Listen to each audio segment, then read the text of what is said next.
أعوذ بالله من الشيطان الرجيم. بسم الله الرحمن الرحيم. يا أيها الذين آمنوا كتب عليكم القصاص في القتلى الحر بالحر والعبد بالعبد والأنثى بالأنثى فمن عفي له من أخيه شيء فاتباع بالمعروف وأداء إليه بإحسان ذلك تخفيف من ربكم ورحمة فمن اعتدى بعد ذلك فله عذاب أليم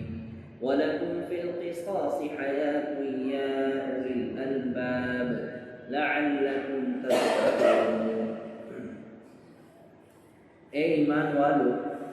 مقتول کے بارے میں تم پر برابری کو فرض کر دیا گیا ہے.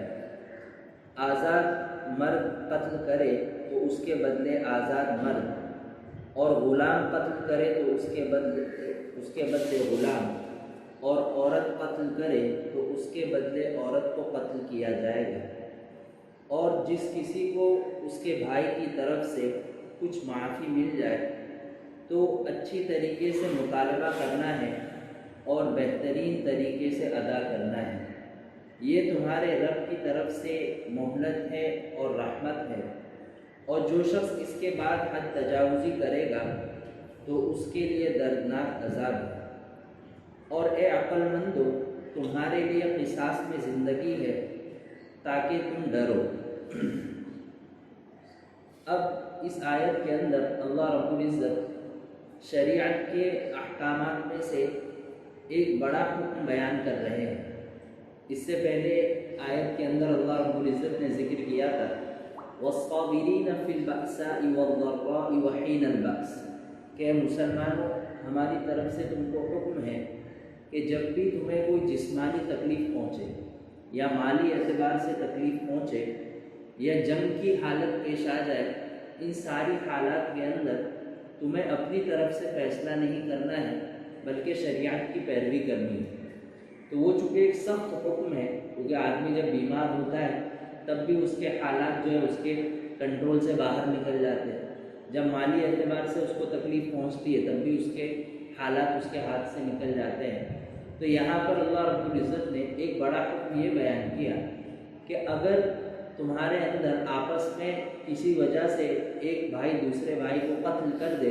تو اب اس کا حکم کیا ہے. اصل میں یہ آیت اس لیے نازل ہوئی کہ اللہ کے نبی صلی اللہ علیہ وسلم کو جب نبی بنا کر بھیجا گیا تو اس وقت یہود اور یہ کفار مکہ، ان کے یہاں پر یہ دستور تھا کہ اگر کوئی شخص کسی آدمی کو قتل کر دیتا تو ظاہر سی بات ہے اس کا گھرانہ سامنے والے سے قتل کا مطالبہ کرتا کہ ہم بھی تمہارا ایک آدمی قتل کریں گے. تو وہ لوگ کیا کرتے تھے کہ اگر دشمنی میں اگر یہاں پہ کوئی کم درجے کا آدمی غلام قتل کیا گیا ہے تو وہاں کے کسی بڑے آدمی کو، کسی بادشاہ کو یا کسی قبیلے کے سردار کو قتل کرو. اور یہاں اگر عورت کا قتل ہوا ہے تو مرد کا قتل کرتے، اسی طرح بچے کا قتل ہوا ہے تو بڑے کا قتل کرو. اس طریقے سے یہ ناانصافی ہوتی، اور ہم لوگوں نے بار بار سنا ہے کہ اسی ناانصافی کی وجہ سے ان کے یہاں پشتوں تک جو ہے جنگیں چلتی رہتی ہیں. تو اللہ رب العزت نے یہ حکم دیا. اب اس آیت کے اندر دو لفظ ہے جو سمجھنے کے. ایک ہے قصاص. قصاص کے معنی عربی زبان میں ہے برابری. تو اللہ رب العزت نے فرمایا کہ اگر مقتول یعنی تمہارے یہاں قتل کا معاملہ پیش آ جائے تو تمہارے یہاں ہمارے پاس ایک حکم یہ ہے کہ تمہارے اوپر برابری کرنا واجب ہے. ایک حکم یہ دیا. اور دوسرا حکم یہ دیا کہ اس برابری کے اندر جو ہے ایسا نہیں ہو سکتا کہ بھائی آدمی اپنی چلائے، بلکہ اس کے اندر کسی کی چلانی ہے، شریعت کی. تو شریعت نے اس کا حکم دے دیا الحر بالحر، کہ اگر آزاد قتل کیا گیا ہے یہاں سے تو وہاں سے آزاد مرد کو قتل کیا جائے. والعبد بالعبد، اور اگر یہاں غلام قتل کیا گیا ہے تو سامنے والے سے بھی غلام ہی کو قتل کیا جائے. والانثى بالانثى، اور اگر عورت نے قتل کیا ہے تو عورت ہی کو قتل کیا جائے. یعنی یہ اس لیے ذکر کیا کہ ایسا نہیں کہ یہاں سے اگر کسی آدمی کو یعنی کسی آزاد مرد کو قتل کیا گیا ہے تو اب وہاں سے دوسرے کسی اس کے بھائی کو قتل کیا جائے. نہیں، بلکہ قتل کرنے والے کو ڈھونڈا جائے گا اور قتل کیا جائے گا۔ اور پھر اللہ رب العزت فرما رہے ہیں فَمَنْ عُفِيَ لَهُ مِنْ أَخِيهِ شَيْءٌ، پھر اب اس کے بعد یہ ہوگا کہ اب ظاہر سی بات ہے اتنا بڑا مسئلہ ہو گیا کہ ایک آدمی نے دوسرے آدمی کو قتل کر دیا، تو بہت بڑا قبیلے کے اندر اور خاندان کے اندر جھگڑا ہو جاتا ہے۔ تو اللہ رب العزت نے ایک تخفیف کا حکم، ایک آسانی کا حکم ہم کو یہ دیا کہ فَمَنْ عُفِيَ لَهُ مِنْ أَخِيهِ شَيْءٌ، پھر اگر ایسا ہو جائے کہ جس کو قتل کیا گیا اگر اب وہ بدلہ لینے کے لیے جائے گا تو جس سے بدلہ لینے کے لیے گیا ہے اب وہاں پر جا کے اس کو ایک حکم ہے کہ بھئی جا کے وہ مطالبہ کرے کہ بھئی ہم جو ہے آپ کو آپ کے خاندان میں سے کسی کو قتل نہیں کریں گے، ہمیں آپ دیت ادا کریں۔ یہ دیت عربی زبان کا لفظ ہے، اس کا مطلب ہوتا تھا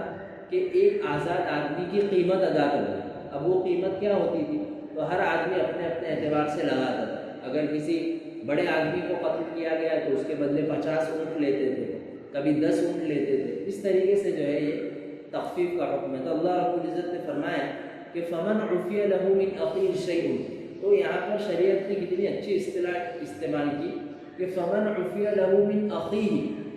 کہ پھر اگر تمہارے بھائی کی طرف سے تمہیں کچھ معاف کر دیا جائے، یعنی یہ اللہ رب العزت فرما رہے ہیں کہ ساتھ میں سارے مسلمان جو ہے آپس میں بھائی بھائی ہیں، اور یہ جو قتل ہو گیا ہے یہ غصے کی وجہ سے یا عداوت کی وجہ سے قتل ہو گیا ہے، اس کے باوجود تمہیں چاہیے کہ کیا بھائی چارگی کو آپس میں نہ چھوڑو، بلکہ اب بھی تمہیں ایک دوسرے کا بھائی بن کے رہنا ہے۔ اور پھر اللہ رب العزت فرما رہے فَاتِّبَاعٌ بِالْمَعْرُوفِ،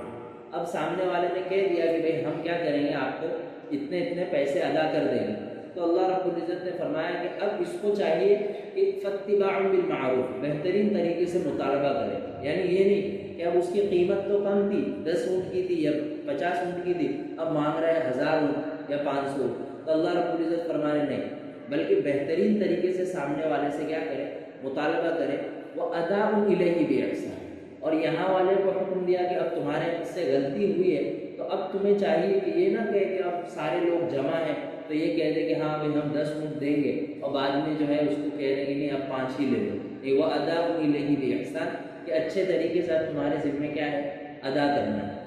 یہ معاملہ جو ہے شریعت کے اندر اللہ رب العزت نے اتنا شاندار دیا ہے کہ جب یہ حکم آیا تو یہود جو تھے اصل میں ان کی شریعت کے اندر بھی یہ حکم تھا لیکن انہوں نے اس کو بدل دیا، تو پھر جو ہے سارے مسلمان جو ہے اللہ کے نبی صلی اللہ علیہ وسلم کی چونکہ ایک دم نیچر کے اعتبار سے فیصلہ تھا تو سارے لوگوں نے اس کو قبول کیا۔ اللہ رب العزت نے اس کے بعد بھی لیکن یہود جو تھے انہوں نے کہا کہ نہیں یہ تو غلط بات ہے، پہلے سے ہمارے یہاں جو بات چل رہی تھی اب بھی ویسا ہی چلے، تو اللہ رب العزت نے ان کے لیے ڈانٹ لائی فَمَنِ اعْتَدَىٰ بَعْدَ ذَلِكَ، کہ دیکھو ہماری طرف سے فیصلہ آ گیا، اب جو کوئی جو ہے اس فیصلے سے آگے پیچھے کرے گا تو فَلَهُ عَذَابٌ أَلِيمٌ، کہ بھلے سے یہاں وہ جو منمانی کر لے لیکن جب ہمارے پاس آئے گا تو اس کے لیے ہمارے پاس دردناک عذاب ہے۔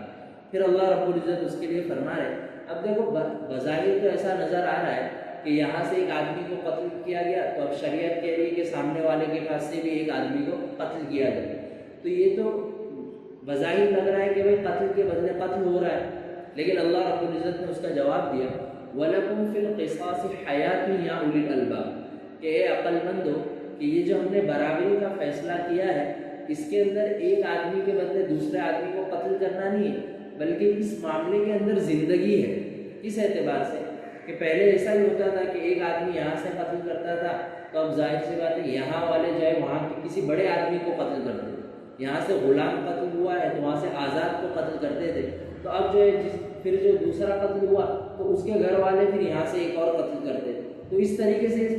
سلسلہ چلتا تھا۔ لیکن اللہ رب العزت نے فرمایا کہ ہم نے جب یہ برابری کا فیصلہ کر لیا تو اب جو ہے اب کوئی آدمی دوسرے آدمی کی زیادتی کے ساتھ قتل نہیں کرے گا، بلکہ یہاں سے ایک قتل ہوا تو دوسرا وہاں سے قتل ہوگا اور سامنے والے جو ہے انتقام لینے سے باز آ جائیں گے۔ تو اللہ رب العزت فرما رہے ہیں کہ ہم نے جو یہ معاملہ تمہارے لیے تجویز کر رکھا ہے اس کے اندر قتل نہیں ہے بلکہ اس کے اندر تمہارے لیے کیا ہے، زندگی ہے۔ اور اس کے بعد اللہ رب العزت فرمایا یا اولی الالباب، کہ یہ بات کس کو سمجھ میں آئے گی، جو آدمی عقل رکھتا ہے۔ اور اللہ رب العزت نے فرمایا لعلکم تتقون، اور یہ فیصلہ ہم نے اس لیے نازل کیا تاکہ تم بچو، اس اعتبار سے تاکہ تم دنیا کے اندر قتل کرنے میں آگے پیچھے کرنے سے بچو اور آخرت کے عذاب سے اللہ رب العزت سے بچو. اور یہاں پر حکم تو کس کا ہے؟ جان کا حکم ہے کہ اگر یہاں سے کسی ایک آدمی نے کسی کو قتل کیا تو دوسرے کو قتل کیا جائے. ایک دوسرے قرآن کے اندر آیت ہے ان النفس بالنفس والعین بالعین والانف بالانف والاذن بالاذن، کہ یہ تو پوری جان کا بندہ تھا. لیکن ایک معاملہ یہ بھی ہو سکتا ہے کہ سامنے والے نے کسی کا ہاتھ کاٹ دیا، کسی کا کان کاٹ دیا، آنکھ پھوڑ دی، تو اللہ رب العزت نے اس کا بھی حکم بیان کیا کیا کہ اب برابری کے ساتھ جس نے سامنے والے کا ہاتھ کاٹا ہے تو اس کا بھی اتنا ہی ہاتھ کاٹا ہے. کسی کی آنکھ پھوڑی ہے تو اسی کی اتنی ہی آنکھ پھوڑی جائے گی. یہ اللہ رب العزت نے حکم نازل کیا. پھر یہ جو اللہ رب العزت فرمایا وَلَكُمْ فِي الْقِصَاصِ حَيَاةٌ يَا أُولِي الْأَلْبَابِ، تو مفسرین اکرام نے ایک بہت شاندار بات یہاں پر لکھی ہے کہ شاہ فیصل رحمۃ اللہ علیہ جو سعودی کے کنگ تھے، ان کے زمانے میں جو امریکہ کے سفیر تھے وہ یہاں پر آئے اور انہوں نے جب ان کا کانسٹیٹیوشن اور ان کا سفارت خانے میں ان کی شریعت پڑھی تو انہوں نے کہا کہ تمہارے کتنے سخت احکامات ہیں کہ اگر کوئی آدمی کسی کو چوری کر دے تو اس کا ہاتھ کاٹا جائے گا، اگر سامنے والے کو نقصان پہنچا دے تو اس کا نقصان کیا جائے گا، اگر جان لے لے تو اس کی جان لی جائے گی. تو انہوں نے اس وقت کہا کہ یہ جو ہمارے یہاں شریعت کے اندر اتنے سخت احکامات ہیں اس کی سب سے بڑی حکمت یہ ہے کہ آدمی سامنے والا جب دیکھتا ہے، اور ہمارے یہاں یہ ساری سزائیں جو ہے شریعت کے اندر اس کا قانون یہ ہے کہ وہ سزائیں ایسا نہیں ہوتی ہے کہ کسی روم کے اندر قتل کیا گیا، بلکہ شرعاً سزا یہ ہے کہ بیچوں بیچ جو ہے بازار کے اندر سزا دی جائے تاکہ سارے دیکھنے والے جو ہے ان کے اندر یہ چیز آ جائے کہ بھئی کل اگر میں بھی قتل کروں گا تو مجھے بھی قتل کیا جائے. تو شاہ فیصل نے ان کو یہ جواب دیا کہ آپ ہمارے یہاں پر عرب کے اندر جہاں پر اسلامی حکومت ہے اور جہاں پر شرعی قانون سزائیں برابر نافذ ہوتی ہے وہاں آپ دیکھیں قتل کی اور جرائم کا ریشیو دیکھیں، اور جہاں پر جو ہے شریعت جیسے ہمارے یہاں بھی بس آ رہے کوئی کسی کا جرم کر دے، قتل کر دے، کوئی ناحق کسی پر ظلم کر دے تو اس کے بارے میں شریعت میں سالوں سال تک وہ آدمی بیچارہ بوڑھا ہو جاتا ہے اور اس کے اندر جو ہے اس کے بارے میں کوئی سماعت نہیں ہوتی. لیکن شریعت کے اندر اور جو حقیقت شریعت سزا دی